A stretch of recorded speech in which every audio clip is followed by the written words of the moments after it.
দিয়েছি, তাদের জীবনটা তাদের প্রাণটা তারা দিয়ে দিয়েছে একমাত্র ওই নবীর ভালোবাসায়, নবীর প্রেমের কারণে, নবীর মায়ার কারণে, নবীকে সঙ্গ দেওয়ার কারণে, নবীর দিনকে সমুন্নত করার কারণে, ইসলামকে সমুন্নত করার কারণে তারা তাদের রক্তকে বিলীন করে দিয়েছে, তাদের সন্তানদেরকে এতিম বানাইছে, তাদের স্ত্রীদেরকে বিধবা বানাইছে, শুধু একমাত্র নবীর প্রেম ভালোবাসা মহব্বতে আল্লাহর জান্নাতকে ক্রয় করার জন্য তারা তাদের বুকের তরতাজা রক্তকে বিলীন করে দিয়েছে। আল্লাহর নবীর প্রিয় সাহাবীরা যখন যুদ্ধ শুরু হতো, যুদ্ধের জন্য প্রস্তুতি নিতেন, তারা তাদের সন্তানের কথা ভুলে যেতেন, তারা তাদের স্ত্রীর কথা ভুলে যেতেন, তারা তাদের মা বাবার কথা ভুলে যেতেন। কেন না আবার নবী বলেছেন, লা ইউমিনু আহাদুকুম হাত্তা আকুনা আহাব্বা ইলাইহি মিন ওয়ালিদিহি ওয়া ওয়ালাদিহি ওয়ান নাসি আজমাইন। সুবহানাল্লাহ। আল্লাহর নবী বলেন, তুমি কখনোই মুমিন হতে পারবে না যতক্ষণ না পর্যন্ত নিজের সন্তানের চেয়ে, নিজের মায়ের চেয়ে, নিজের বাবার চেয়ে, পৃথিবীর মধ্যে যত ভালোবাসার মায়ার মানুষ আছে তাদের চেয়ে যতক্ষণ পর্যন্ত আমার নবীর ভালোবাসা না হবে ততক্ষণ পর্যন্ত প্রকৃত মুমিন হতে পারবা না। নিজের জানের চেয়ে ভালোবাসতে হবে কাকে? আমার নবীকে। নিজের জানের চেয়ে কাকে ভালোবাসতে হবে? ভালো যদি বাসতে হয় নবীকে বাসুন। বলেন, ভালো যদি বাসতে হয় নবীকে বাসুন। নবী বাঁচানে ওয়ালা, নবী তরানে ওয়ালা, প্রাণের চেয়ে প্রিয় তাই, মনের চেয়ে অধিক তাই নবীকে জানুন। ভালো যদি বাসতে হয় নবীকে বাসুন, ভালো যদি বাসতে হয় নবীকে বাসুন। ওই নবীর ভালোবাসা চাই কি চাই না? আল্লাহর নবীর সাহাবানী একজন মহিলা মানুষ, বদরের যুদ্ধ যখন শেষ হলো, কাফির বেঈমানরা মুসলিম সৈন্যবাহিনী 313 জনের কাছে যখন পরাজিত হয়ে গেল, তারা আরো জিদ বানলো, মুসলিম শিবিরদেরকে ধ্বংস করা লাগবে। তখন উহুদের যুদ্ধ শুরু হলো। ওই মক্কার কুরাইশদের বড় বড় লিডারদের প্ররোচনায়, কেননা বদরের যুদ্ধে তাদের অনেক অনেক জাহান্নামে চলে গিয়েছিল, তারা চিন্তা চেতনা করে উহুদের যুদ্ধের ময়দান যখন কায়েম হয়ে গেল, আল্লাহর নবীর একজন সাহাবানী মহিলা মানুষ তার স্বামীকে যুদ্ধে প্রেরণ করলেন, তার ভাইকে যুদ্ধে প্রেরণ করলেন, তার সন্তান 2 সন্তানকে যুদ্ধের মধ্যে প্রেরণ করলেন। উহুদের ময়দানে যখন নেতার নীতির একটু পরিবর্তন হওয়ার কারণে মুসলমানরা ইহুদির ময়দানে সামান্য পরিমাণ ক্ষতিগ্রস্ত হয়েছিল, এমত অবস্থায় আমার নবী সাল্লাল্লাহু আলাইহি ওয়াসাল্লামের দান্দান মুবারক শহীদ হয়, রক্ত মুবারক বাগির হয়ে যায়। আল্লাহর নবী সাল্লাল্লাহু আলাইহি ওয়াসাল্লামের এই অবস্থা দেখে সাহাবায়ে কেরামরা তাদেরকে নিরাপদে রাখলেন, হেফাজতে রাখলেন। এমত অবস্থায় আল্লাহ রাব্বুল আলামিন তার ফেরেশতা জিবরাইল আমিনকে পাঠিয়ে দিলেন, জিবরাইল যাও আমার বন্ধুর অবস্থার সম্মুখীন গিয়ে হও। জিবরাইল আলাইহিস সালাতু ওয়াস সালাম এসে বললেন, আসসালাতু ওয়াস সালামু আলাইকা ইয়া রাসূলুল্লাহ, আসসালাতু ওয়াস সালামু আলাইকা ইয়া হাবিবাল্লাহ। নবী গো, এরা আপনাকে এত কষ্ট দিচ্ছে, উহুদের ময়দানের মধ্যে শোয়া রাখলেন, এত কষ্ট দিচ্ছে, এই মুহূর্তে আপনি যদি চান এই উহুদের পাহাড় চাপা দিয়ে এই বেঈমান কাফেরদেরকে ধ্বংস করে দে। আমার নবী জবাব দেন, ও জিবরাইল, তারা বুঝে নাই, তারা তাদের নবীকে চিনতে পারে নাই। ওই নবীর পরিচয়টুকু সম্পূর্ণরূপে পায় নাই। জিবরাইল, এদেরকে যদি তুমি আজকে ধ্বংস করে দাও, আমি নবী কাদের কাছে দ্বীনের দাওয়াত দিব। সুবহানাল্লাহ। কেমন নবী, এত দরদ মাখা কণ্ঠে বলেন, এদেরকে যদি আজকে হত্যা করা হয়, এরা যদি বিলীন হয়ে যায়, আমি যে কাজে আদিষ্ঠিত হয়েছি, আল্লাহ যে রিসালাতের দায়িত্ব আমাকে দিয়ে প্রেরণ করেছেন, আমি তাদের কাছে দ্বীনের দাওয়াত দিব। তাহলে আমি কাদের কাছে দিব দ্বীনের দাওয়াত? যে নবী রসুল চারা দুআত কবুল হয় না। বলেন, যে নবী রসুল চারা দুআত কবুল হয় না, সে নবীর শাফাআত ছাড়া জান্নাতে যাওয়া যায় না। ঠিক কি না? যে নবী রসুল ছাড়া দুআত কবুল হয় না, সে নবীর শাফাআত ছাড়া জান্নাতে যাওয়া যায় না। তোমার দিলেতে এতো যে মায়া নবী, তোমার দিলেতে এতো যে মায়া, কখনো তা মাপা যায় না। যে নবী রসুল ছাড়া দুআত কবুল হয় না, সে নবীর শাফাআত ছাড়া জান্নাতে যাওয়া যায় না। ঠিক না? আল্লাহর নবী রক্তাক্ত হয়ে গেলেন। প্রিয় নবী সাল্লাল্লাহু আলাইহি ওয়াসাল্লামের উহুদের ময়দানে একজন সাহাবী ছিলেন, যায়েদ ইবনে উসামা। দেখতে শুনতে নবীর চেহারার মতন দেখা যাইতো। তিনি শত শত কাফির বেঈমানদের সাথে যুদ্ধ করে নিজেও শহীদ হয়ে গেছেন।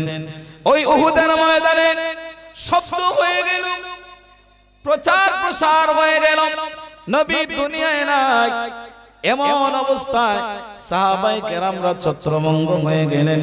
অনেক অন্তরের মধ্যে ব্যথা লাগলো, যেই নবীর জন্য আজকে যুদ্ধের মধ্যে আসলাম, ওই নবী যদি দুনিয়া থেকে বিদায় নেয়, তাহলে কার সাথে কার জন্য আমরা আজকে যুদ্ধ করব?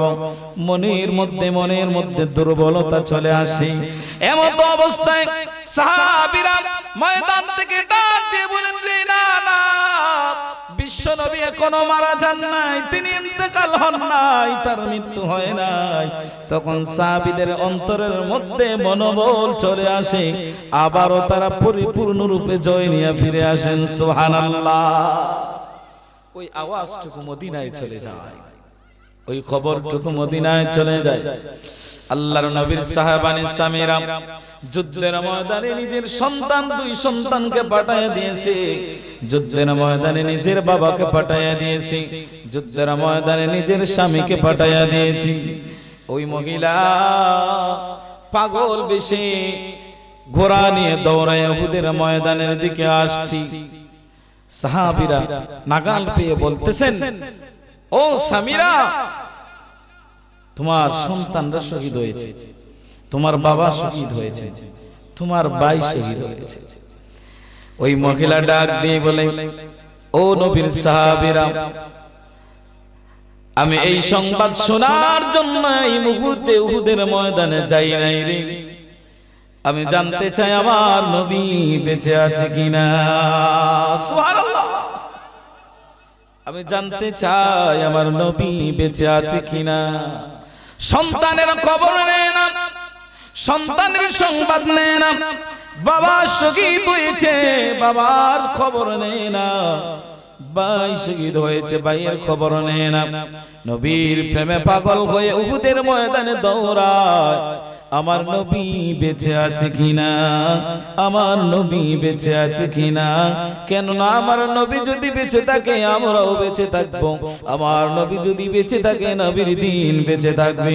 আমার নবী যদি বেঁচে থাকে মদিনাবাসী বেঁচে থাকবে। বলো আমার নবী বেঁচে আছে কিনা। যুদ্ধের ময়দানে উপস্থিত হয়ে গেলেন। যতক্ষণ পর্যন্ত তিনি ক্লান্ত হন নাই, যতক্ষণ পর্যন্ত আমার নবীর চেহারা মুবারক না দেখেন। সুবহানাল্লাহ। চেহারা মুবারক দেখলেন, শান্ত হলেন। যুদ্ধ শেষ, সবাই বাড়িতে ফিরছে। এমত অবস্থায় সামিরা রাদিয়াল্লাহু আনহা তিনি তার সন্তানকে খুঁজে বার করলেন। দুই সন্তানের লাশ উটের পিঠে নিলেন, বাড়ির দিকে রওনা হচ্ছেন। মদিনায় যখন প্রবেশ করলেন, আম্মা জান আয়েশা ডাক দিয়ে বলেন, ও সামিরা, তোমার বাহনের উপর কার লাশ? কারা গো শহীদ হয়েছে? ওরা কারা? আল্লাহর নবীর ওই সাহাবানী হযরত সামিরা রাদিয়াল্লাহু আনহা ডাক দিয়া বললেন, ও উম্মুল মুমিনিন, আম্মা জান আয়েশা,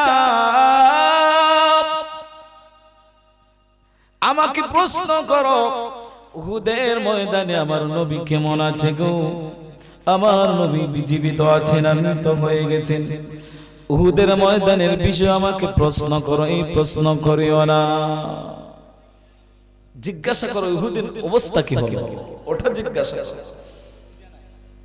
তিনি ডাক দিয়ে বললেন, ও আম্মা জান আয়েশা, বাহারের মধ্যে যে লাশগুলা দেখতেছো, আমার দুইটা কলিজার টুকরা সন্তান যুদ্ধে পাঠিয়ে দিয়েছিলাম। আমার সন্তানদেরকে আল্লাহ কবুল করেছেন, শহীদ হয়েছে। ও আম্মা জান আয়েশা, আমি টেনশন করি না, আমি চিন্তা করি না, কেননা কিয়ামতের ময়দানে এই যে সন্তান স্বামীকে আমি যুদ্ধের মধ্যে প্রেরণ করেছি, যুদ্ধের ময়দানে পাঠিয়ে দিলাম, তারা শহীদ হয়েছে, আমি আফসোস করি না গো, আমি আফসোস করি না। এই জন্য কেননা কিয়ামতের ময়দানে শহীদের মা হিসাবে দণ্ডায়মান হব। সুবহানাল্লাহ। আল্লাহ তাই বলতেন, ও দুনিয়ার মানুষ, মুমিনরা জান্নাতে যেতে চাও, যদি যেতে চাও আল্লাহর রাস্তায় জীবন দেওয়া লাগবে। আল্লাহ তোমাকে জান্নাত বিক্রি করে দিয়েছেন জানের বিনিময়ে, আল্লাহ তোমাকে জান্নাত বিক্রি করে দিয়েছেন তোমার মালের বিনিময়ে। আল্লাহর রাস্তায় জানকে কুরবান করো, আল্লাহর রাস্তায় তোমার সম্পদকে কুরবান করো, তাহলে আল্লাহ রাব্বুল আলামিন তোমাকেও জান্নাতের মালিক বানায়া দিবে। সুবহানাল্লাহ। ওই জান্নাতের মালিক তুমি হবে, কিন্তু শর্ত হলো জান এবং মাল কার রাস্তায় দিতে হবে? আল্লাহর রাস্তায়। কার রাস্তায় দিতে হবে? আল্লাহর রাস্তায় দিতে হবে জান এবং মাল। আল্লাহর নবীর সাহাবী হযরত জুলাইবে রাদিয়াল্লাহু আনহু, অনেকে ওই সাহাবীর নামও কিন্তু জানে না। হযরত জুলাইবে কালো সাহাবী, খাটো সাহাবী। আল্লাহর নবী প্রত্যেক সাহাবীদেরকে জিজ্ঞাসা করতেন, তোমার কি অবস্থা, তুমি কেমন আছো, কারো প্রয়োজন আছে কিনা? মসজিদের কোণায় জুলাইবে বসে আছে। আল্লাহর নবী তাকেও জিজ্ঞাসা করেন, ও জুলাইবে, কি হয়েছে তোমার, মন এত ভারী কেন? তিনি বলতেছেন, ইয়া রাসূলুল্লাহ, ইয়া হাবিবাল্লাহ, শুনেছি বিবাহ নাকি সুন্নাত, আপনি বলেছেন, কিন্তু আমি এত কালো, এত কাটো, আমার কাছে কেহ মেয়ে দিতে চায় না। আমার চিন্তা হয় আপনার একটা সুন্নত নিয়ে আমি না মেনে কবরে চলে যাই। আল্লাহর নবী বলেন, জুলাইবে, চিন্তা করিও না রে, আমি মুহাম্মদুর রাসূলুল্লাহ তোমাকে বিবাহ করিয়ে দেওয়ার দায়িত্ব নিয়ে নিলাম।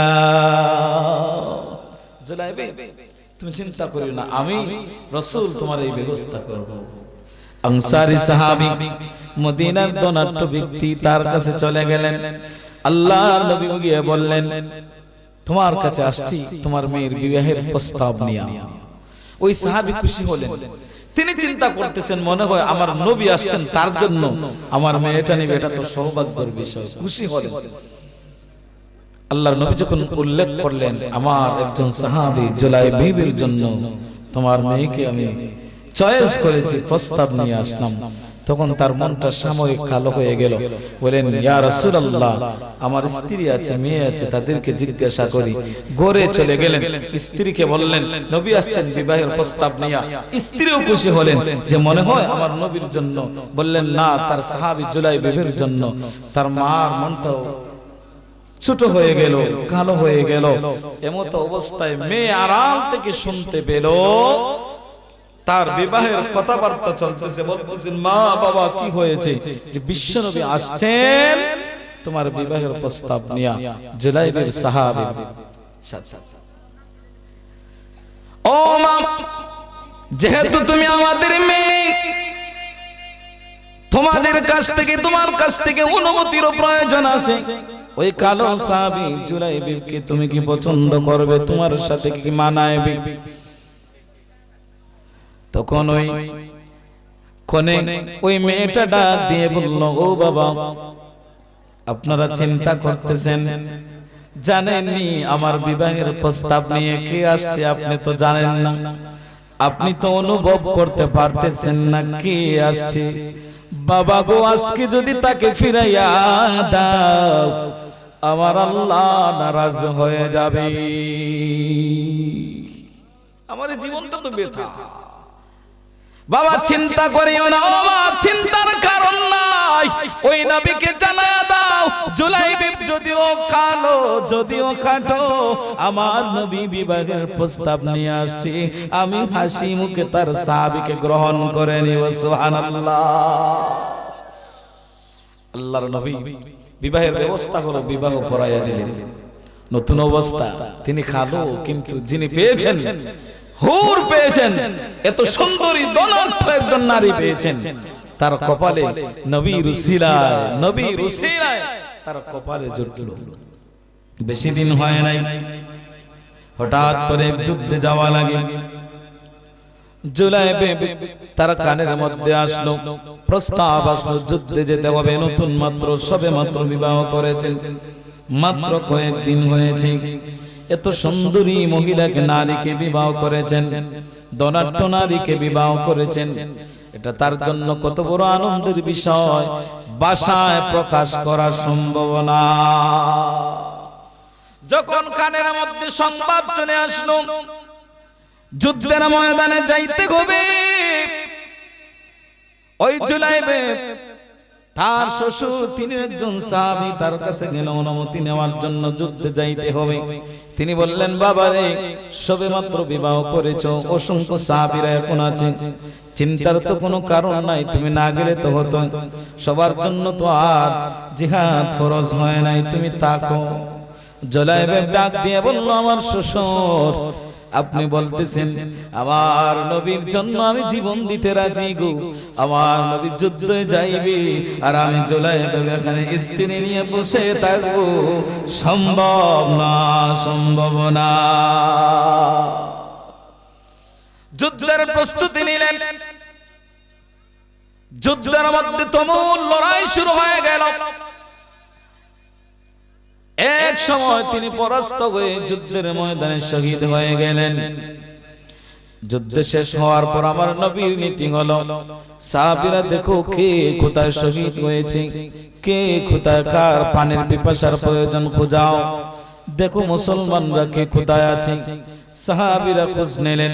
হযরত যায়েদ ইবনে সাবিত দাঁড়ায় গেলেন, ইয়া রাসূলুল্লাহ, আমি জুলাইবিবের সংবাদ নিয়ে আসছি। তিনি চলে গেলেন, গিয়ে দেখেন এমন অবস্থা, তার আশেপাশে 60টা কঠোর কাফির শায়িত আছে, তাদেরকে হত্যা করে জাহান্নামে পাঠায়া জুলাইবিব দুনিয়া থেকে বিদায় নিয়ে চলে যায়। এমত অবস্থা আল্লাহর নবীর কাছে সংবাদ আসলো, আমার নবী চলে গেলেন। জুলাইবিবের কিনারে গিয়ে দেখেন শহীদ হয়ে গেছে।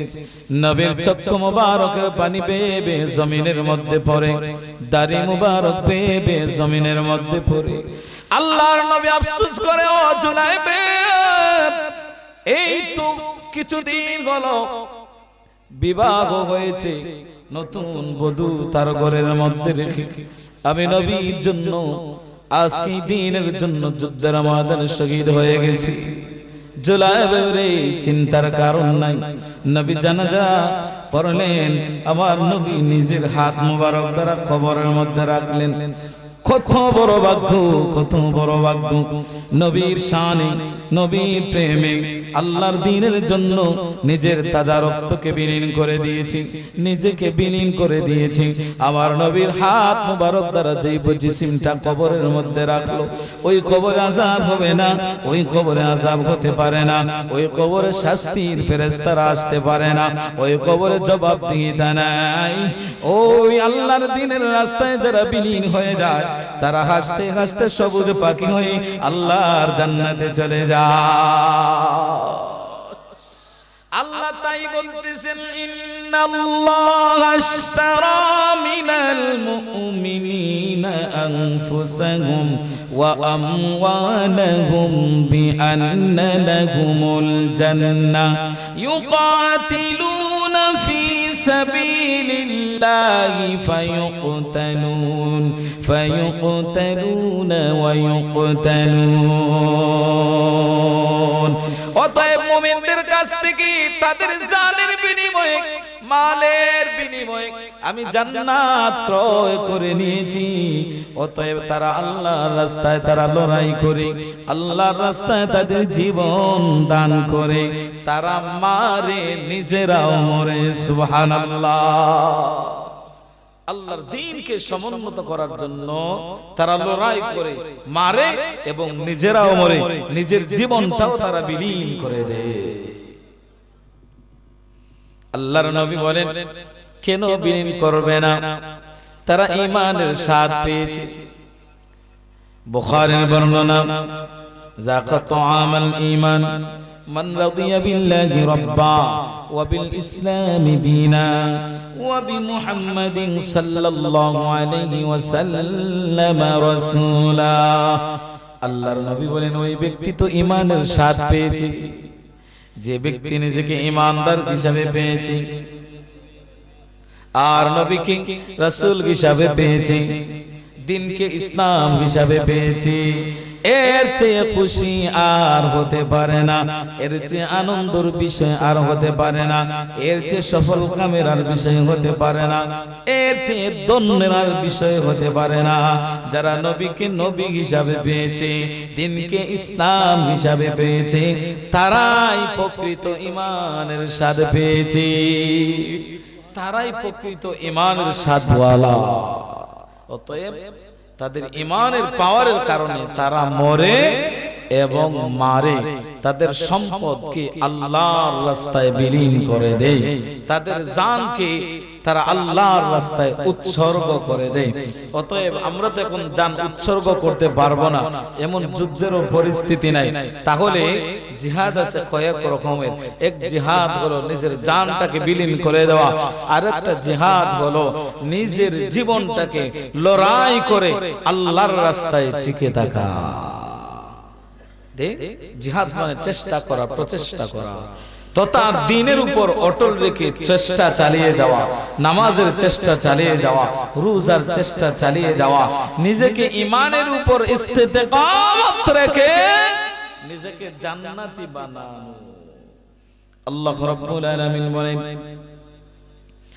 ইন্নাল্লাযীনা ক্বালু রাব্বুনাল্লাহু ثم استقاموا تتنزل عليهم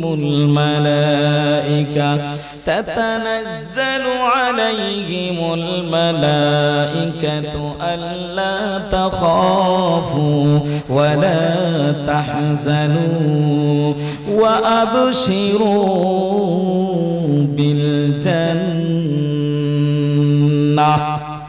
আল্লাহ রাব্বুল আলামিন বলেন, নিশ্চয় রব্বুনাল্লাহ, ক্বালু রব্বুনাল্লাহ, যারা বলে আমাদের রব হলেন আল্লাহ, জোরে বলেন আমাদের রব কে? জবান খুলে বলেন আমাদের রব কি? আরো জোরে বলেন আমাদের রব কি? যারা বলে আমাদের রব আল্লাহ, রব্বুনাল্লাহ, সুম্মা ইসতাকামু তাতানাজ্জালু আলাইহিমুল মালাইকাতু আল্লা তাখাফু ওয়ালা تحزنوا وأبشروا بالجنة التي كنتم توعدون নিশ্চয় যারা বলে আমাদের রব বলেন আল্লাহ অতঃপর সুম্মাস্তাকামু আর ওই আল্লাহ রবকে আল্লাহ জপার মধ্যে তারা ইস্তেকামত থাকে তো আল্লাহকে রব মেনেছে আল্লাহকে রব মেনেছে আল্লাহকে খালিক মেনেছে তার ব্যাখ্যা হলো তাফসীরে বাইজামি তাফসীরে কাশাফ ইস্তেকামত থাকা মানে আল্লাহকে রব মানা মানে আল্লাহ যে বিধিবিধান দুনিয়ার জমিনের মধ্যে প্রেরণ করেছেন যে আদেশ দিয়েছেন যেই নিষেধ দিয়েছেন যেমন নামাজের কথা বলেছেন রোজার কথা বলেছেন ওই সমস্ত কিছু মানিয়া দিনের মধ্যে অটল থাকা ওটার নাম হলো ইস্তেকামত সুবহানাল্লাহ কি বলেন নামাজ পড়িনি আমরা নামাজ পড়ি নামাজের গুরুত্ব নাই আপনারা কেউ কথা বলতেছেন এর অর্থ হইল হুজুর আমরা নামাজের কোনো দরকারই নাই নামাজের প্রয়োজন আছে না নাই আসসালাতু মিফতাহুল জান্নাহ নামাজ হলো জান্নাতের চাবি নামাজ কিসের চাবি ও বন্ধুগণ হজ্জের কারণে যাকাতের কারণে রোজার কারণে নবীর প্রেমের কারণে জান্নাতওয়ালা হয়ে যাইবা জান্নাতের দরওয়াজায় যখন যাইবা গিয়ে দেখবা তালা মারা আল্লাহ গো চাবি কোথায় জান্নাতে ঢুকতে চাই আল্লাহ বলবেন বান্দা রে জান্নাতের চাবি দুনিয়ায় দিয়ে দিয়েছি কি দিয়ে দিয়েছেন তুমি কি জানো না আলিম ওলামারা কি বলে না যে নামাজ হলো জান্নাতের চাবি অতএব দুনিয়াতে দিয়ে দিয়েছি যদি দুনিয়াতে নামাজ পড়ে থাকো চাবি রোজগার হয়ে গেছে আর যদি নামাজ না পড়ে থাকো জান্নাতের কামরায় ঢোকা সম্ভব না কারণ এটা হাই সিকিউরিটি তালা দুনিয়ার কোন অস্ত্র দ্বারা ওটাকে ভাঙা যায় না অতএব চাবি হলো নামাজ জুড়ে বলুন চাবি হলো জুড়ে বলুন চাবি হলো এখন যারার চিন্তা চেতনা আছে না আমি তা কত বালা কাম করলাম জান্নাতের সার্টিফিকেট আতো লইয়া আছে নামাজ মুমাজি তার পড়ার কোনো দরকার নাই কি বলেন আপনারা নামাজের দরকার আছে না নাই ওই চাবি রোজগার করেন না হয়তো বিপদে পড়বেন أول ما يحاسب به العبد يوم القيامة الصلاة কিয়ামতের ময়দানে সর্বাগ্রে হিসাব নেওয়া হবে নামাজের হিসাব নামাজ পড়ে কিছু কিনা নামাজ কায়েম করেছো কিনা এই জন্য রে বন্ধু নামাজ ছেড়ে দিও না নামাজ ছেড়ে দিও না আযান যখন হয় মসজিদ ছেড়ে দিও আল্লাহ এদের কথা বলতেছেন ইস্তিকামু যারা আল্লাহকে রব মানছে যারা বলে আমার রব হলেন আল্লাহ সুম্মাস্তাকামু ওই আল্লাহর রব বলে মেনেছে ওই আল্লাহর হুকুম আহকাম মেনেছে আল্লাহ রাব্বুল আলামিন জানায় দিচ্ছেন ইস্তিকামু তাতানাজ্জালু আলাইহিমুল মালাইকা এমন এক অন্তিম মুহূর্তে দুইটা ব্যাখ্যা করেছেন একটা হলো কবরের ফিতনার সময় আর একটা হলো মৃত্যুর যন্ত্রণা মুহূর্তের সময় মৃত্যুর মুহূর্ত সময় এমন একটা ভয়ভীতি মানুষের মধ্যে তৈরি হয়ে যায় মৃত্যুর যন্ত্রণা তৈরি হয়ে যায় এমত অবস্থায় তখন ফেরেশতারা নাজিল হয়ে এসে বলে আল্লাহ তাখাফু বয় নাই চিৎকার দিয়ে বলেন সুবহানাল্লাহ রব বলে মানছে রবের আদেশ নিষেধ মানছে এমন কঠিন মুহূর্তের সময় ফেরেশতারা নিকটে এসে সান্ত্বনা দেয় আল্লাহ তাখাফু ভয় করিও না ডরাইও না ডরানোর কোনো কারণ নাই ওয়ালা তাহজানু আল্লাহর বান্দা রে চিন্তার কারণ নাই ওয়া আবশিরু বিল জান্নাহ বলেন না ওয়া আবশিরু বিল জান্নাহ ওয়া আবশিরু বিল জান্নাহ ও আল্লাহর বান্দা ওই পৃথিবীর জমিনের মধ্যে আল্লাহর রাস্তায় তোমাকে টিকায়া রাখতে গিয়া, নামাজের রাস্তায় নিজেকে টিকায়া রাখতে গিয়া কত কষ্ট করেছো, পরিশ্রম করেছো, কত ঠান্ডাকে অতিক্রম করে ওযু বানাইয়া মসজিদে নামাজে গিয়েছো। ওই ঠান্ডার ময়দানে আতি কোরআনের মাঠের মধ্যে কোরআনের আলোচনা শোনার জন্য বসে আছো।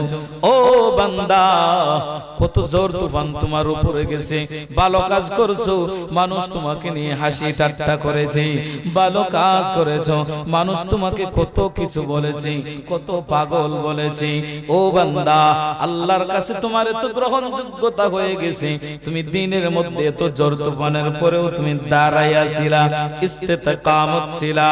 ওয়ালা তাখাফু, আজকে তোমার কেউ নাই তারপরেও ভয় নাই, আজকে তোমার কেউ নাই তারপরেও চিন্তা নাই। বান্দারে, তোমার ওই রবের পক্ষ থেকে ওয়াবশিরু বিল জান্নাহ, জান্নাতের সুসংবাদ নেও। সুবহানাল্লাহ। জান্নাতের সুসংবাদ গ্রহণ করো। আল্লাহ জান্নাতের সুসংবাদ দিচ্ছেন যারা ইস্তেকামত থেকেছে। তাহলে নামাজ, রোজার, দ্বীনের প্রয়োজন আছে না নাই? তাহলে মসজিদে আজান হয়, মসজিদ খালি থাকে, মসজিদ মুখে আমরা হই না। ওটার নামও একটা জিহাদ, যে নিজেকে শয়তানের বিরুদ্ধে লড়াই করে নিজেকে আল্লাহর ইবাদতের দিকে দাবিত করার নাম এক প্রকার জিহাদ। হাদিসের মধ্যে ব্যাখ্যা আসছে, জিহাদের বহু ব্যাখ্যা আসছে। এক ব্যাখ্যা হলো নিজের অনেক জোর তুফানের মোকাবেলা করে, অনেক জোর তুফানের মোকাবেলা করে নামাজি হিসেবে দাঁড়িয়ে থাকা, ইস্তেকামত থাকা, নামাজ ধরিয়া রাখা, রোজা ধরিয়া রাখা, ইবাদত ধরিয়া রাখা, এটা হলো নিজের নফসের সাথে জিহাদ।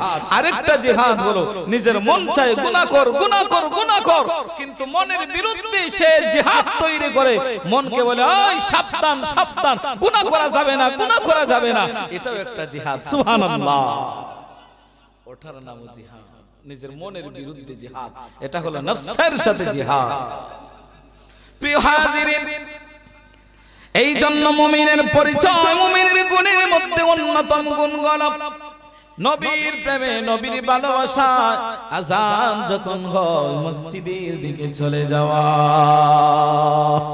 আল্লাহ রাব্বুল আলামিন বলেন, কুল ইন কুনতুম তুহিব্বুনাল্লাহা ফাত্তাবিউনি ফাত্তাবিউনি ইউহিব্বুকুমুল্লাহ ওয়া ইয়াগফির লাকুম যুনুবাকুম ওয়াল্লাহু গফুরুর রাহিম। আল্লাহ রাব্বুল আলামিন বলেন, বন্ধু জানায়া দাও আপনার উম্মতকে, কুল, আপনি বলে দিন, তাদেরকে বলুন, আপনি তাদেরকে জানায়া দেন, ইন কুনতুম তুহিব্বুনাল্লাহ, তারা যদি আমি আল্লাহরে ভালোবাসতে চায়, আল্লাহর ভালোবাসা অন্তরে আনা দরকার আছে না নাই? আল্লাহকে ভালোবাসতে চাই কি চাই না? আল্লাহ বলতেছেন, তারা যদি আমাকে ভালোবাসতে চায় অথবা আমি আল্লাহর ভালোবাসা পেতে চায়, ফাত্তাবিউনি, তারা যেন আপনার ইত্তেবা করে, তথা আপনার অনুসরণ করে, তথা আপনার চলাফেরা, আপনার খাওয়া, আপনার উঠা বসা, আপনার ইবাদত, আপনার নামাজ, আপনার ওযু গোসল, আপনার তাহারাত, তথা আপনি যেমন চলেন, আপনি যেমন হাঁটেন, আপনি যেমন পোশাক পরেন, আপনি যেমন চুল কাটেন, আপনি যেমন চুল রাখেন, তথাপি ও আমার বন্ধু গো, আপনার উম্মতদেরকে জানায়া দাও, আমার বান্দাদেরকে জানায়া দাও, আমি আল্লাহর ভালোবাসা যদি তারা পেতে চায় গো, তারা যেন আপনার অনুসরণ করে, তথাপি তারা যেন আপনার ইত্তেবা করে। আর যদি তারা আপনার অনুসরণ করে, আপনার ইত্তেবা করে, ওয়া ইয়াগফির লাকুম যুনুবাকুম, আমি আল্লাহ তাদের সব গুনাহ মাফ করে দিব। গুনাহ মাফি চাই কি চাই না? আল্লাহর নবীর অনুসরণ করে আল্লাহর ইত্তেবা হয়, আল্লাহর ভালোবাসা পাওয়া যায়, আর আল্লাহ গুনাহ মাফ করে দেন, ঠিক কি না? ওয়ায়াগফির লাকুম যুনুবাকুম, আমি তাদের সমস্ত গুনাহগুলো maaf করে দিব। আমাদের গুনাহ maaf হোক, চাই কি চাই না? দুই হাত তুলে বলেন, চাই কি চাই না? নারায়ে তাকবীর, নারায়ে রিসালাত, আহলে সুন্নাত ওয়াল জামাত, আল কোরআনের আলো, আল হাদিসের আলো, কোরআন সুন্নাহর আলো আল্লাহ যেন কবুল করেন বলে নাও না। আল্লাহ রাব্বুল আলামিন বলতেছেন, ওই দিন তোমাদের জান মাল আল্লাহর রাস্তায় দাও, তোমাদের ভালোবাসা মহব্বত আল্লাহর রাস্তায় তোমরা বিলীন করো, সম্পদকে আল্লাহর রাস্তায় বিলীন করো, তোমাদের জানকে আল্লাহর রাস্তায় বিলীন করো। আজকের এই যে মাহফিলটা হয়েছে, প্যান্ডেলটা হয়েছে, সম্পদ অর্থ করি আছে না নাই? সাদাকা আছে না নাই? কার রাস্তায় গেল? আল্লাহর রাস্তায়। কার রাস্তায় গেল? আপনারা এখানে বসেছেন আল্লাহর রাস্তায়, ঠিক কি না? উপস্থিত হয়েছেন কার রাস্তায়? আল্লাহর রাস্তায়। অতএব সময়টাও ব্যয় হচ্ছে কার রাস্তায়? আল্লাহ বলতেছেন তোমাদের সম্পদ মাল আল্লাহর রাস্তায় বিলীন করো। আল্লাহর নবীর সাহাবী হযরত আলী রাদিয়াল্লাহু আনহু, প্রিয় নবী সাল্লাল্লাহু আলাইহি ওয়াসাল্লাম যেদিন মক্কা থেকে বের হয়ে মদিনায় রওনা দিবেন তথা হিজরত করবেন, আল্লাহর নবী তার প্রিয় সাহাবী হযরত আলী রাদিয়াল্লাহু আনহু কে বললেন, আলী রে, মক্কার বহু ইহুদির আমানত আমার কাছে গচ্ছিত। ও আলী, আমি যদি আজকে মক্কা ত্যাগ করে মদিনায় চলে যাই, আগামী কাল তারা এসে আমানত চাইবে। আমার নবী এমন বিশ্বাসী ছিলেন, এমন আমানতদার ছিলেন, পৃথিবীর জমিনের মধ্যে তার মতন আর কেউ আসবে না। কত আমানতদার, কত আমানতদার তিনি ছিলেন। ও আলী সকালবেলা যখন তারা উঠে দেখবে আমি নাই, অনেকের আমানত আমার কাছে গচ্ছিত, আলী তুমি আমার বিছানার মধ্যে আমার চাদর গায়ে দিয়ে তুমি শুয়ে যাও, সকালবেলা তারা যখন দেখবে আমি নাই, আমানত নেওয়ার জন্য আসবে। এই নাও লিস্ট, দেখে দেখে আমানতগুলো তাদের হাতে পৌঁছায় দিবে। আলী রাদিয়াল্লাহু আনহু আমার নবীর বিছানার মধ্যে শায়িত হয়ে গেলেন। এমত অবস্থায় কাফির বেঈমানেরা নবীকে পরিবেষ্টন করেছে, তথাপি তার হুজরা মুবারক পরিবেষ্টন করে আছে। তিনি বাহির হবেন, তাকে হত্যা করবে। বলেন নাউজুবিল্লাহ, জোরে বলেন নাউজুবিল্লাহ।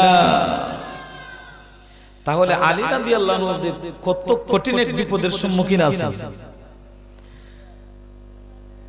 এমত অবস্থায় আমার নবী সূরাতুল ইয়াসিন শরীফ তেলাওয়াত করে বালি ছিটিয়ে দিলেন।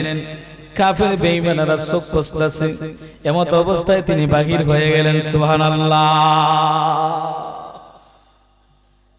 মদিনার দিকে যাত্রা করলেন। কাফের বেঈমানেরা আসলো, আমার নবীকে হত্যা করবে, দুনিয়া থেকে বিদায় করবে। দোষ কি? কোনো দোষ নাই। দোষ হলো একটা, তিনি মূর্তির বিরুদ্ধে কথা বলে, দ্বীন প্রচার করে, লা ইলাহা ইল্লাল্লাহ, লা ইলাহা ইল্লাল্লাহ, লা ইলাহা ইল্লাল্লাহ, লা ইলাহা। কাফির বেঈমানেরা গেছে হত্যা করার জন্য, কিন্তু কোন ব্যক্তির সাহস দেয় না কে তার উপর তরবারি চালাবে। কেন না তারা জানে উনার কোনো দোষ নাই, উনি নির্দোষ। তারা ভালো করে জানে উনার মতন সত্যবাদী ব্যক্তি মক্কায় না। কার এত বড় সাহস তরবারি চালাবে তার গা মোবারক? একজন কাফির বলতেছে, আচ্ছা দেখি আমাদের কাছ থেকে তো তিনি ছুটতে পারবে না, দেখি একটু উনাকে একটু দেখে নেই। কম্বল যখন চাদর যখন চড়াইলো, তরবারির মাথা দিয়ে চাদর চড়াইলো, তাকায় দেখে নবী নাই, আলী শায়িত আছে। সুবহানাল্লাহ। এটা রিস্ক যদি আমাদের হতো তাহলে আমরা কইতাম না, আমি দেন চাদর গায়ে দিয়ে শুয়ে থাকবো, আমারও যদি মোহাম্মদ বলে সে হত্যা করে আমরা জীবনেও মানতাম না। কিন্তু রাসূলের আশিক বলে আমাদের কত প্রমাণ আমরা দেই। আমরা জীবনেও এখানে মানতাম। কি বলেন, মানতাম আমরা? মানবেন? এটা তো কথার কথা, কারণ রাসূলের প্রেমে নামাজ পড়তে পারি না, জীবন দেওয়া তো দূরের কথা, ঠিক কি না? আমি কি মিথ্যা বললাম? রাসূলের প্রেমে আযান হলে মসজিদে যাইতে পারো না, জীবন দেওয়া তো দূরের কথা। রাসূলের প্রেমে যেই সম্পদ আল্লাহ দিয়েছেন আল্লাহর রাস্তায় বিলীন করতে পারো না, জীবন দেওয়া তো আরো বড় উচ্চের কথা। আলী কি বললেন, আলী এখানে তো মুহাম্মদ থাকার কথা, তুমি কেন? আলী বললেন, উনি তো চলে গেলেন। কোথায় গেলেন? এই তো এই মাত্র বাহির হয়ে গেলেন, আমরা যে দেখলাম না যে তোমাদের দেখার মতন চক্ষু নাই, তোমরা দেখতে পারো। একজন ব্যক্তি বলল, আলী রাদিয়াল্লাহু আনহুর বংশের ব্যক্তি, ডাক দিয়ে বলল, আলী রে, সম্ভ্রান্ত পরিবার, তুমি সম্ভ্রান্ত পরিবারের সন্তান। ও আলী, এই মুহূর্তে যদি মুহাম্মদ জানিয়া আমরা তোমাকে হত্যা করে ফেলতাম, তরবারি চালায়া দিতাম, কি হতো রে আলী? হযরত আলী রাদিয়াল্লাহু আনহু ডাক দিয়ে বলেন, ও বেঈমান কাফেররা, পারবা না, পারবা না। ও আলী, তোমার কাছে এত আত্মবিশ্বাস কেন রে? কিভাবে আত্মবিশ্বাস জন্ম নিল? ডাক দিয়ে বললেন, তোমরা কি জানো না আমি কার প্রেমে পাগল হয়েছি? তোমরা কি জানো না উনি কি? ও বেঈমান কাফিররা, আমার নবীর কারণে যদি জীবন দিত, হাসতে হাসতে জীবন দিয়ে দিতাম। আমি আলী তুই চিন্তা করি নাই যে আমার জীবন চলে যাবে।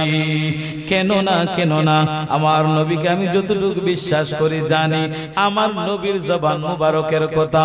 আমার নবী বলেছে, আলী রে, আগামী কালকে অনেক ইহুদি আসবে, আমার আমানত পৌঁছায়া দিবা। আমার নবী আমার কাছে আমানত দিয়ে দিয়েছে, আগামী সকাল পর্যন্ত আমি আলী যখন ইহুদিদের হাত পর্যন্ত ওই আমানতগুলা না পৌঁছাই, পৌঁছানোর আগ পর্যন্ত আমার নিশ্চিত জানা হয়ে গেছে আমার মৃত্যু হবে না। সুবহানাল্লাহ বলেন না জুড়ে? আল্লাহু আকবার, ইয়া রাসূলুল্লাহ, আহলে সুন্নাত ওয়াল জামাত জিন্দাবাদ, শরীফউদ্দিন সিরাজি সাহেব।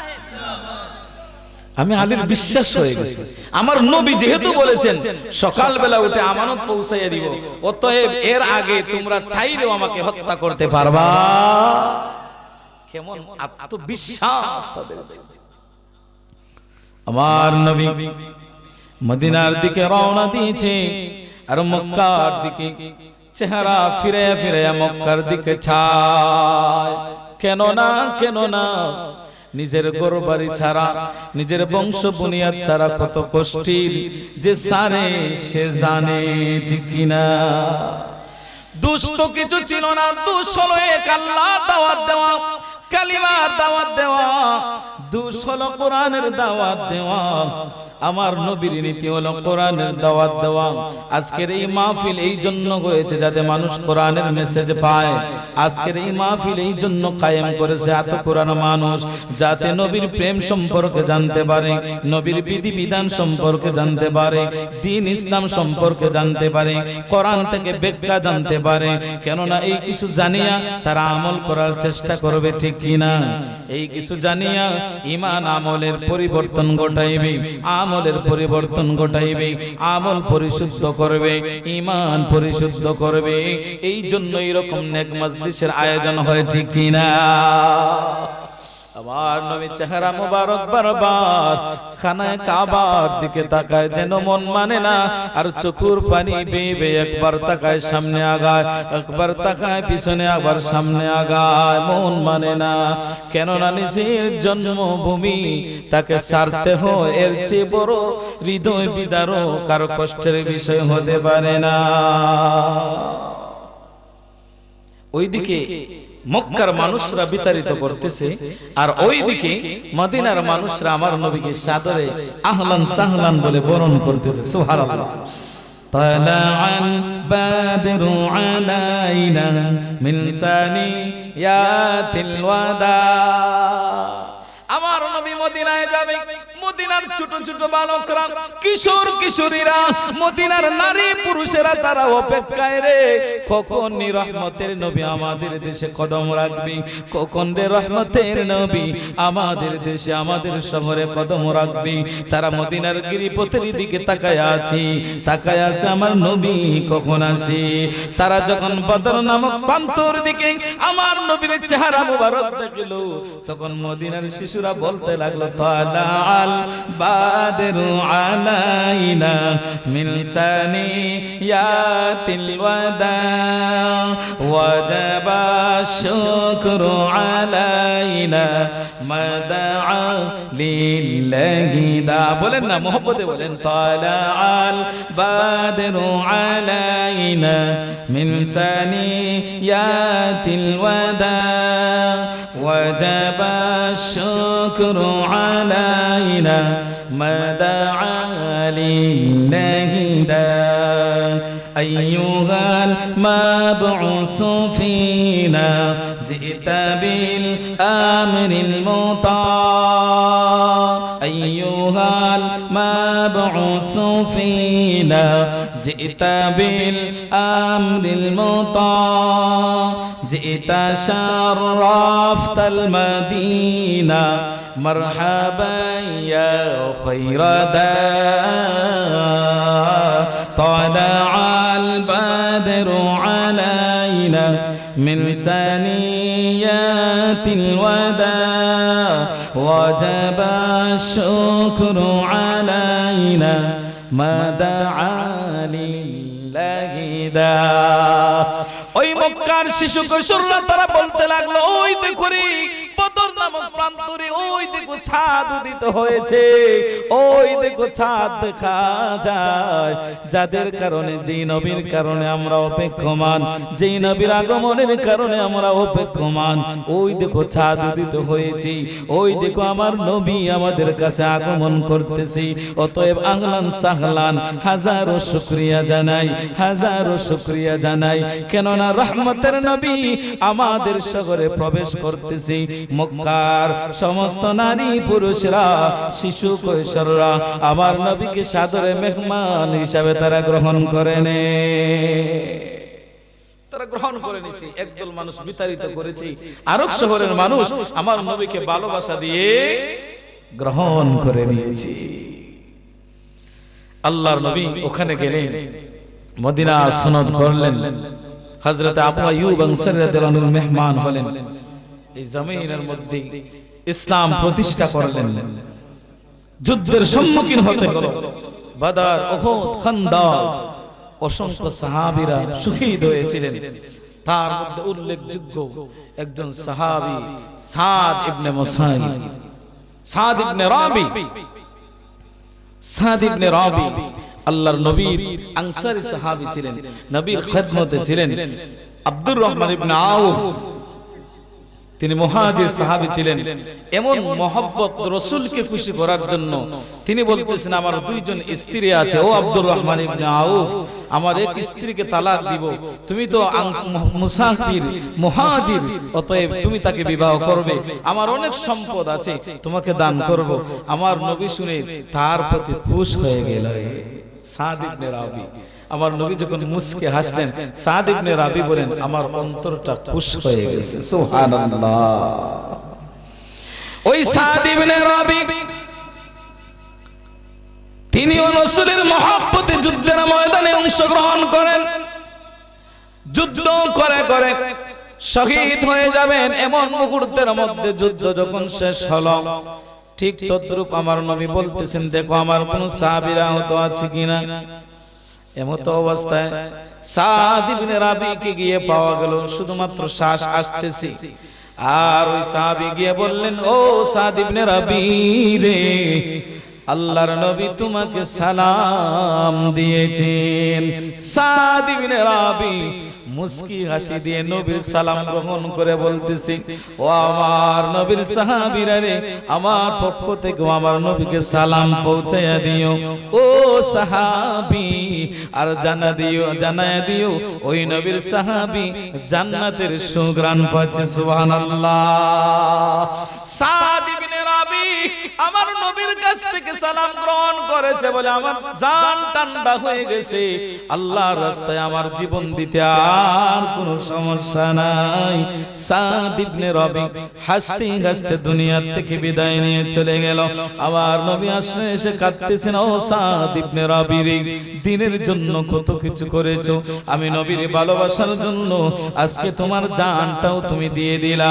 ও সাদ ইবনে রবি, কিয়ামতের ময়দানে আমি নবী তোমাদেরকে শহীদ হিসাবে গ্রহণ করে করে জান্নাত পর্যন্ত পৌঁছায়া দিব। নবী সাল্লাল্লাহু আলাইহি ওয়াসাল্লাম মোহাব্বত, এমন মোহাব্বত জান দিয়ে দেয় তাদের খবর নাই। এমন মোহাব্বত নিজের বুকটাকে তীর একদিকে প্রবেশ করে অন্যদিকে বাহির হয়ে যায়, খবর নাই। উহুদের ময়দানে রাসূল আহত আল্লাহর নবী বীর সৈনিক হযরত তালহা যেই দিকে তীর আসে ওই দিকে বুক দিয়ে দাঁড়ায়, সুবহানাল্লাহ। যেই দিকে তরবারি আসে ওই দিকে নিচে দাঁড়ায়া যায়। তারপরেও মাত্র এত বীরের মধ্যে 4 থেকে 5 জন সাহাবী আমার নবীকে উহুদের ময়দানের মধ্যে তারা রক্ষা করেছিলেন, গার্ড দিয়েছিলেন। যদি তারা না থাকতেন এমত অবস্থায় নবীকে আক্রমণ করত কাফির বেঈমানেরা। ওই তালহা যেই দিকে তীর আসে ওই দিকে চলে যায়, যেই দিকে তরবারির আঘাত আসে ওই দিকে নিজে চলে যায়, অথচ নিজের প্রাণটা চলে যাবে চিন্তাও করে না, নিজের জানটা চলে যাবে চিন্তাও করে না। মাথা তাসে আমার নবী বেঁচে থাকুক, আমার নবী বেঁচে থাকুক। লাগতে লাগতে 72টা তীর ধনুকের আঘাত, তরবারির আঘাত হযরতে তালহার দেহটা খানা খানা করে দিয়েছে, জাজরা জাজরা করে দিয়েছে। প্রশ্ন করা হলো, তালহা গো, এত কষ্টের মধ্যে তুমি আল্লাহর নবীকে বুলেট প্রুফের মতো তুমি রক্ষা করেছো, হেফাজত করেছো। তালহা ডাক দিয়ে বলেন, আমার নবীর কারণে যদি ওই মুহূর্তে আমার জীবনটাও চলে যেত, বারবার আমার জীবন দিয়ে দিতাম, তারপরেও আমার নবীর দেহটা আমি রক্ষা করতাম।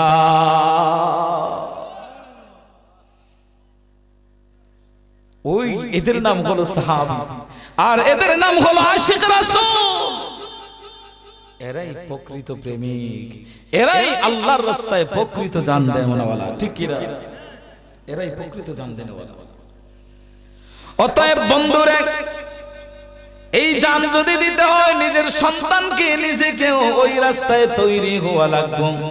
নিজের সন্তানকে মুজাহিদ বানাও, নিজের সন্তানকে আলিম বানাও, ওই দ্বীনের মধ্যে মুজাহিদ বানাও, যাতে বাতিলের বিপক্ষে দাঁড়াইতে পারে, যাতে বাতিলের বিপক্ষে হকের বাঘ হয়ে দাঁড়াইতে পারে। এমন সন্তান তৈরি করো, তাহলে তোমার সার্থক হবে, সার্থক। এমন সন্তান তৈরি করো। আল্লাহ রাব্বুল আলামিন তাই বলতেছেন, ও মুমিন, জান্নাতে তো সুন্দর করে বানাইছি, এমনি এমনি দিব না। বহু মানুষ আছে কয় জান্নাত তো সোজা মরতায় আর যাইতায়, কি বলে ও তো সোজা না না। أعددت لعبادي الصالحين ما لا عين رأت ولا أذن سمعت ولا خطر على قلب بشر। আল্লাহর নবী বলেছেন হাদিসে কুদসি, আল্লাহর নবীর জবান দ্বারা আল্লাহর বাণীটা আল্লাহর নবী পৌঁছায়া দেন, আমার মুমিন বান্দাদের জন্য আমি আল্লাহ এমন জান্নাত বানায়া রাখলাম, এমন জান্নাত বানাইছি তাদের চক্ষু কোনোদিন দেখে না, তাদের মন দ্বারা কোনোদিন কল্পনাও করতে পারে না, তাদের কলব দ্বারা কোনোদিন তারা কল্পনাও করতে পারে না। ওই জান্নাতের কিচিরমিচির পাখির শব্দ তাদের কান দ্বারা তারা অনুভব করতে পারে না, শুনতে পারে না। অথচ ওই জান্নাতের একটা কণা যদি বিক্রি করা হয়, ওই দুনিয়া যদি 1000 বিক্রি করা হয়, জান্নাতের একটা ইটের সমতুল্য হবে না।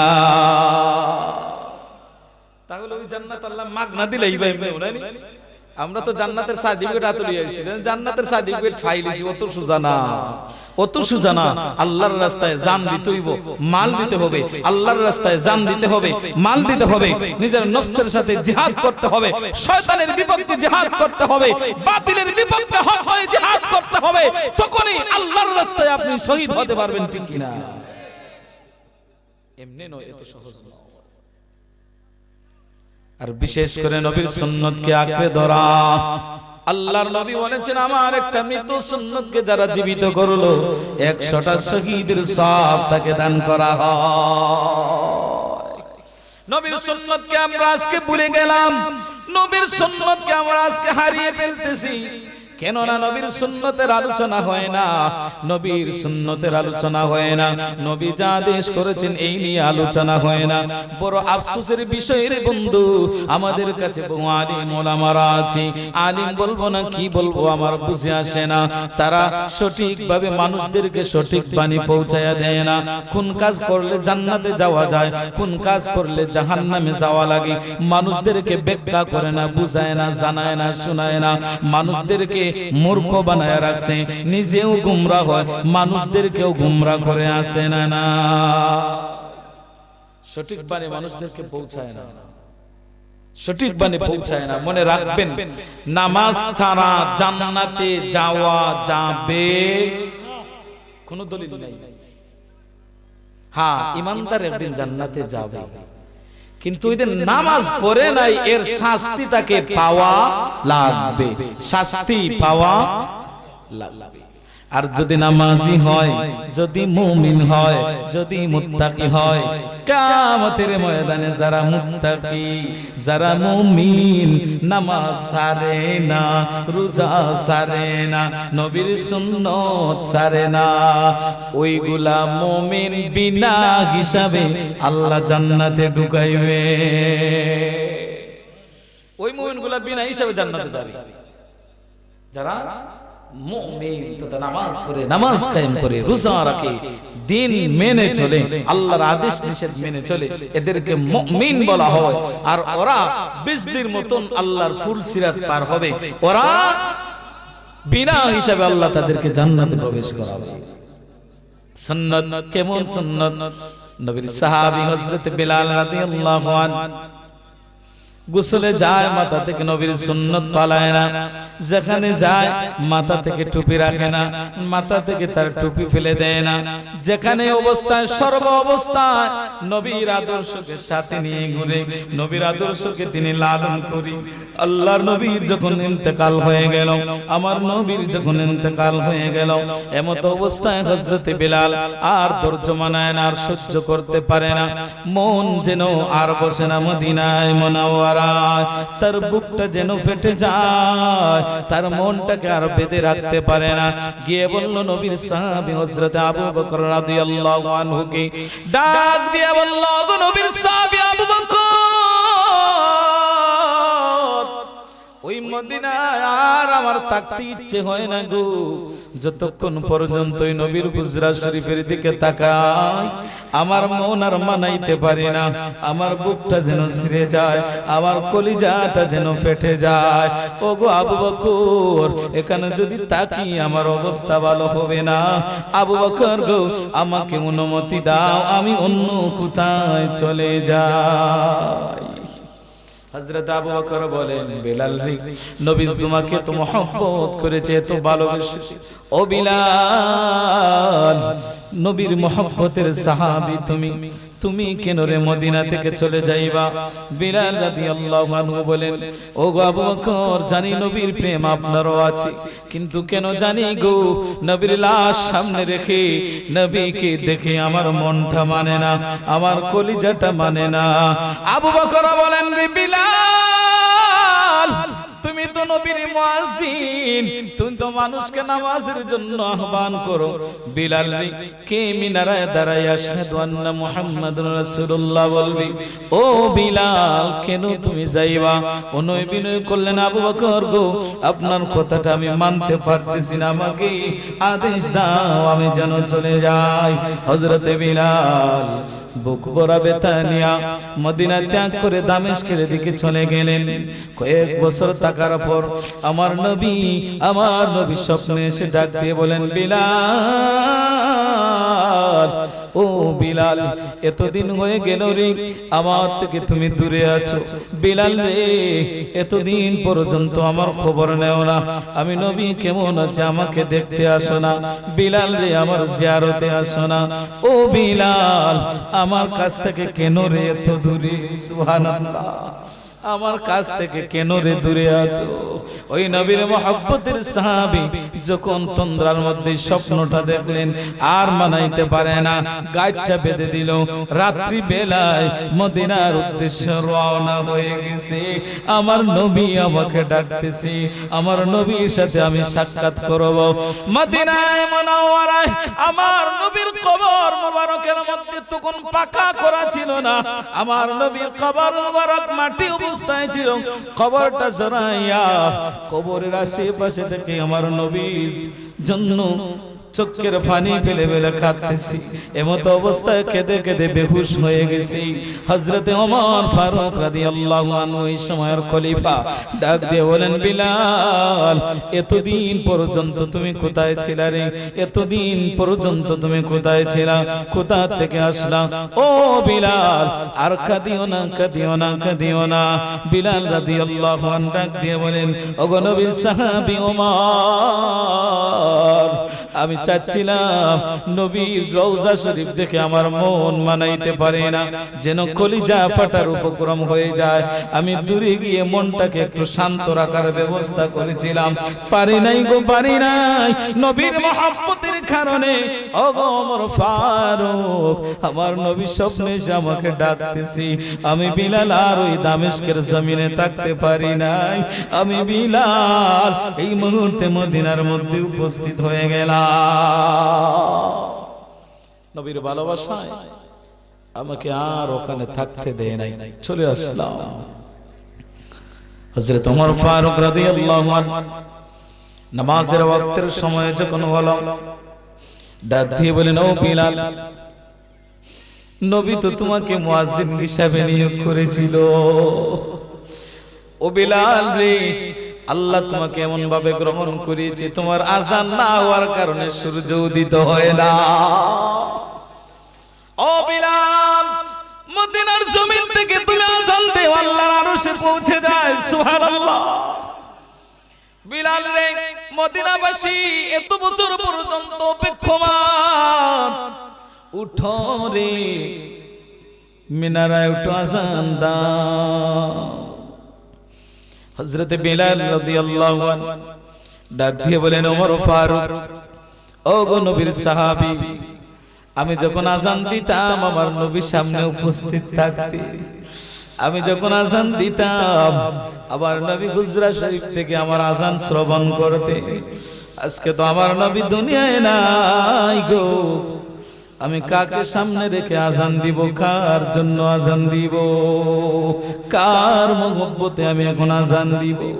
এমত অবস্থায় হযরত ওমর ফারুক রাদিয়াল্লাহু আনহুর সাথে আরো অসংখ্য সাহাবীরা সংবাদ পেয়ে বিলাল রাদিয়াল্লাহু আনহুকে এক নজর দেখার জন্য উপস্থিত হয়ে যায়। সবাই তাকে রিকোয়েস্ট করতেছে আযান দেওয়ার জন্য, কিন্তু আযান দিতে চাচ্ছেন না।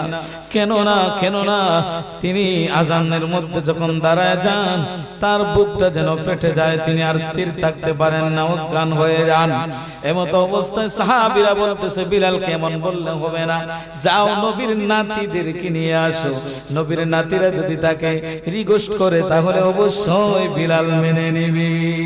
হযরত হুসাইন রাদিয়াল্লাহু আনহু আসলেন, বললেন, ও নবীর সাহাবী, আমার নানার সাহাবী বিলাল গো, এতদিন পর্যন্ত অপেক্ষায় আছি, আযান দাও, আযান ফুকারা। নবীর নাতিদের কথা আর তিনি ফালাইতে পারলেন না, দাঁড়াইয়া গেলেন আযান দিচ্ছেন। যখন আশহাদু আন্না মুহাম্মাদার রাসূলুল্লাহ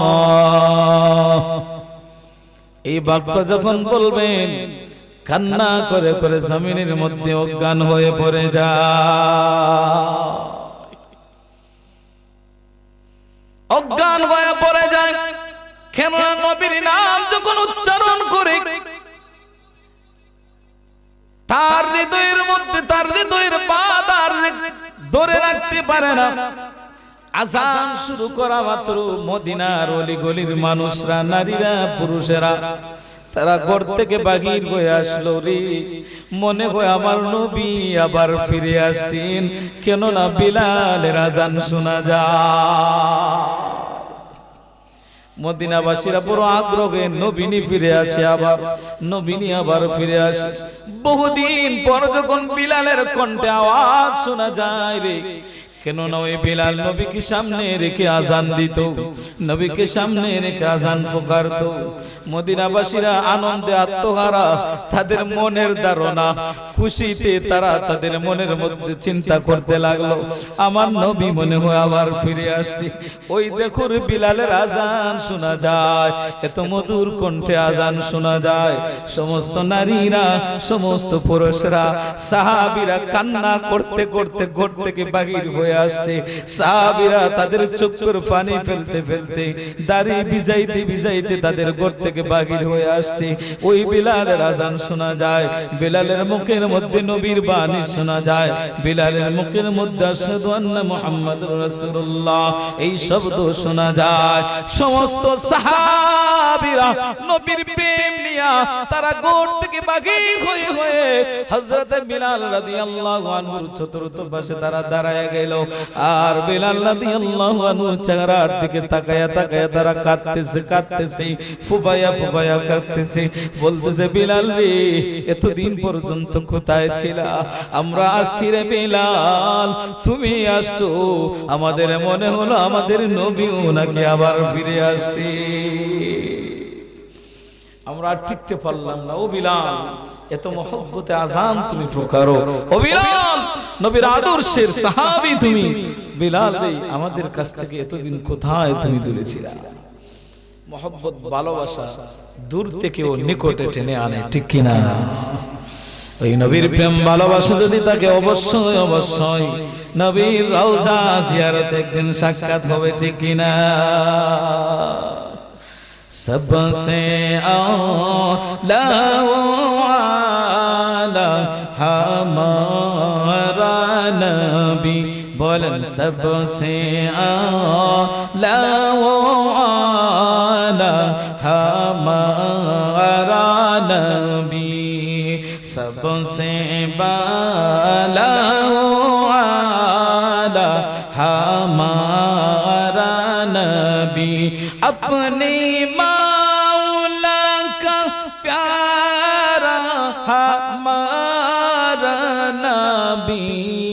सबसे औला आला हमारा नबी, सबसे बाला आला हमारा नबी। বন্ধুরে, নবীকে ভালোবাসেন, নবীর ভালোবাসায় জীবন দিবেন। আমার ওই নবী যখন ইন্তেকাল করবে, আমার ওই নবী যখন ইন্তেকালের মুহূর্তের মধ্যে বুখারী শরীফের বর্ণনা আম্মা জান আয়েশা সিদ্দিকা রাদিয়াল্লাহু আনহা বর্ণনা করেন, ও পৃথিবীর মানুষ, ও নবীর উম্মতেরা, তোমাদেরকে মানুষ বোঝায় যে এমনি এমনি তোমরা জান্নাতে যাইবা, আর আমি আমার নবী তোমাদেরকে কি বুঝাইয়া গেল একটু শোনো। আমার নবী যখন ইন্তেকাল করবেন, সাকারাত মুহূর্ত সময়, যেই নবীর রূহটা এত আরামে নেওয়া হয়েছে, আল্লাহ সৃষ্টি জগতের আর কোন রূহ আজরাইলকে দিয়ে এমন আরামে নিবে না। এত আরামের সহিত আমার নবীর রূহটা নিছেন, এত আরামের সহিত। তারপরে আজরাইল যখন বুক মুবারকে হাত রাখলেন, আমার নবী বললেন, আজরাইল কি হয়েছে রে? ইয়া রাসূলুল্লাহ, আপনার বুক মুবারকে হাত রাখলাম। আমার নবী বলতেছেন, আজরাইল তুমি হাত রাখছো না সাত আসমান জমিন আমার বুকে চাপায়া দিয়েছো? মৃত্যুর যন্ত্রণা কত কঠিন। যেই নবী এত আরামের সহিত প্রাণটা নিছে, তারপরেও বলতেছে এত কষ্ট। আম্মা জান আয়েশা বলেন, আমার নবী বিদায় মুহূর্ত, রাগ মুহূর্ত সময় আমি তাকায়া দেখি একটা পাত্রের মধ্যে পানি ছিল। শিক্ষা নাও, শিক্ষা নাও, শিক্ষা নাও, নবী কি শিখায়া গেছে। আর মানুষ তোমাদেরকে শিখায়, মানুষ কি তোমাদেরকে শিখায় যে জান্নাত পাইলে বা এমনি যাইবাগি, মনে যেটা চায় ওটা করো, এমনি যাইবাগি। আমার নবী কি শিখাইছে দেখো। আম্মা জান আয়েশা বলেন, আমি তাকায়া দেখি আমার নবী পাত্র থেকে হাত মুবারক পানির মধ্যে ভিজায়, আর চেহারা মুবারক মাসে করে। হাত মুবারক পানির মধ্যে ভিজান, চেহারা মুবারক মাসে করে। আমি তাকায় দেখি আমার নবীর চেহারা মুবারক থেকে গাম বাগির হচ্ছে। ওই যে মৃত্যুর যন্ত্রণা। আল্লাহর নবী তাকায় বলেন, আয়েশা রে, হাত দিয়ে মুখ মাসে করতেছেন আর বলতেছেন, আয়েশা মৃত্যুর যন্ত্রণা, আয়েশা রে মৃত্যুর যন্ত্রণা, আয়েশা রে মৃত্যুর কষ্ট কত ভয়ানক। নবীর বেলায় যদি এমন হতে পারে রে ও আতুকুরার মানুষেরা, তাহলে তোমার আমার বেলায় কি হবে? একটু কি চিন্তা করেছো? মৃত্যুদের সামনে আসছি, একটু কি চিন্তা করেছো কি অর্জন করেছো? একটু কি চিন্তা করেছো কি আমল করলা? একটু কি চিন্তা করেছো কবরের জন্য কি সঞ্চয় করলা? একটু কি চিন্তা করেছো কি তৈরি করেছো নবীর সামনে গিয়ে দাঁড়াইবা? আমার নবী বলতেছেন, আয়েশা রে কত কষ্ট, মৃত্যুর যন্ত্রণা। এই মুহূর্তে মৃত্যুর যন্ত্রণা মুহূর্তে আমার নবী আম্মা জান আয়েশাকে বলতে লাগলো, আয়েশা রে বলে দিও আমার উম্মতকে, সালাত সালাত সালাত সালাত সালাত, নামাজ নামাজ নামাজ। তিনি ইন্তেকাল করতেছেন, এই মুহূর্তে বলতেছেন নামাজ নামাজ। বলেন তো, একজন মানুষ যখন মৃত্যু মুখে পতিত এই মুহূর্তে মারা যাবে, ওই মানুষের মুখটা কি তখন কোনো কিছু জিগাইলে, কোনো কিছু বললে গুরুত্বপূর্ণ কথা বাহির হয়, ঠিক কিনা? জোরে বলেন, কি কথা বাহির হয়? গুরুত্বপূর্ণ কথা বাহির হয়। নামাজকে কতটুকু গুরুত্ব দিয়েছেন আমার নবী বলেছেন, উম্মতেরা নামাজ নামাজ সারিয়া ফালাফালি লাফালাফি কাজ হবে না। নামাজ সারিয়া মনে যেমনে চায় চলতেছো, মনে রেখো কিয়ামত পর্যন্ত যদি আল্লাহ হায়াত দেন আর কিয়ামত পর্যন্ত জিকির করো, নামাজ পড়ো না, কাজ নাই। কিয়ামত পর্যন্ত জিকির করবা কিন্তু নামাজ পড়লা না, ওই যে নামাজ ত্যাগ করেছো। হাদিসের কথা, কোরআনের কথা, জিকির হলো নফল, জিকির হলো নফল, জিকির করা নফল, জিকির করা নফল। কিন্তু এশার নামাজ পড়া ছিল ফরজ, ফজরের নামাজ পড়া ছিল ফরজ, যোহরের নামাজ পড়া ছিল ফরজ, আসরের নামাজ ছিল ফরজ, মাগরিবের নামাজ ছিল ফরজ, জুমার নামাজ ছিল ফরজ। এই জন্য নামাজটা গুরুত্বপূর্ণ। শেষ মুহূর্তে আমার নবী জানায়া গেলেন, উম্মতেরা নামাজ, বাঁচতে চাও যদি নামাজ, কবরে যদি শাস্তি না পেতে চাও নামাজ, কবরে যদি শান্তি পেতে চাও নামাজ, মিজানের পাল্লা যদি ভারী করতে চাও নামাজ, ফুলসিরাত যদি বিজলির মতন পার করতে চাও নামাজ। ও উম্মতেরা, জান্নাতের চাবি হলো নামাজ, জান্নাতে যদি ঢুকতে চাও নামাজ। অতএব যতই ফতোয়া করো না কেন, নিজের মনটাকে যতই তুমি বুঝাও না কেন রে, যে নামাজ না পড়িয়া ঈমান ঠিক আছে, নামাজ না পড়িয়া জান্নাতের চাবি আমার হাতে আছে, তোমার ফতোয়া বল, তোমার ফতোয়া বল, তোমার ফতোয়া বল। মনে রেখো, আজকে থেকে ও নারী পুরুষ জানায়া রাখো, যাই করো না কেন নামাজ যদি পড়ো না কাজ হবে না, যাই করো না কেন নামাজ যদি পড়ো না কাজ করো না। এই জন্য আজকে থেকে সিদ্ধান্ত নাও, যতদিন নামাজ ত্যাগ করছি আর ছাড়বো না, যতদিন নামাজ ছাড়ছি আর তা ছাড়বো না। কমপক্ষে ফরজ নামাজগুলো আদায় করব, কমপক্ষে ফরজ নামাজগুলো আদায় করব। অতএব আল্লাহর কোন বান্দা আমার নবীর উম্মত যদি নামাজের গুরুত্ব দেয়, তাহলে রাসূলের ইত্তেবা হবে, আল্লাহর ইত্তেবা হবে, আল্লাহর মহব্বত পাবে, আল্লাহর ভালোবাসা পাবে, গুনাহ মাফ হবে, সুবহানাল্লাহ। তখন আমার নবীরও ভালোবাসা পাবে। অতএব আমার নবীর শাফাআত হবে। আর যদি নামাজ থাকে না, আমার নবী ওই উম্মতের প্রতি নারাজ হয়ে যায়। আর যেই উম্মতের প্রতি আমার নবী নারাজ হয়, কি বলেন, জান্নাত কি সোজা হয় না কঠিন হয়? কঠিন হয়। অতএব নবীর ভালোবাসার নাম হলো নামাজ, নবীর ভালোবাসার নাম হলো রোজা রাখা, নবীর ভালোবাসার নাম হলো মাথায় টুপি দেওয়া। নবীর আশিক রাসূল মানে নবীর লেবাস ধারণ করা। আশিক রাসূল মানে নবী যেমন চুল কাটছে আমি ওইভাবে চুল কাটা। আশিক রাসূল মানে নবী যা আদেশ করছে তা মানা। আশিক রাসূল মানে আমার নবী যেমনে চলেছে ওইভাবে আমারও চলা। আশিক রাসূল মানে আমার নবী যা করেছে আমিও তাই করা। লাকাদ কানা লাকুম ফি রাসূলিল্লাহি উসওয়াতুন হাসানা।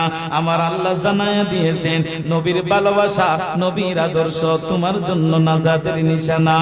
তুমি যদি কোন আদর্শ ফলো করতে চাও রে, তুমি যদি দুনিয়ার মধ্যে কোন মানুষকে মডেল হিসেবে বাছাই করতে চাও, কোন মানুষের আদর্শ সম্পর্কে আমল করতে চাও, কোন ব্যক্তিকে যদি তুমি ফলো করতে চাও, আমার আল্লাহ দিয়ে দিয়েছেন, আমার আল্লাহ লাকাত বলে তাকিদ দিয়েছেন, অবশ্যই অবশ্যই উত্তম মডেল, উত্তম আদর্শ, উত্তম চরিত্র তোমার লাগি ফলো করার মতন সমস্ত জীবন আদর্শ তোমার নবীর মধ্যে আছে, ঠিক কিনা?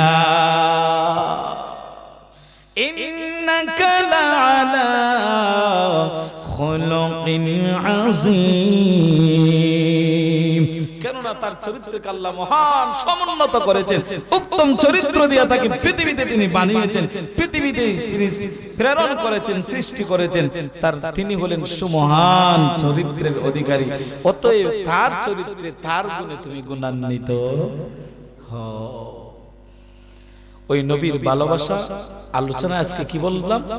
জান্নাত যদি পাইতে চাই, জান্নাত আল্লাহ বিক্রি করেছেন কিসের বিনিময়ে? জানের বিনিময়ে, মালের বিনিময়ে। যেন আপনি কি শহীদ হইবেন খালি এটা নয়, জান মানে নিজেকে আল্লাহর রাস্তায় পরিচালনা।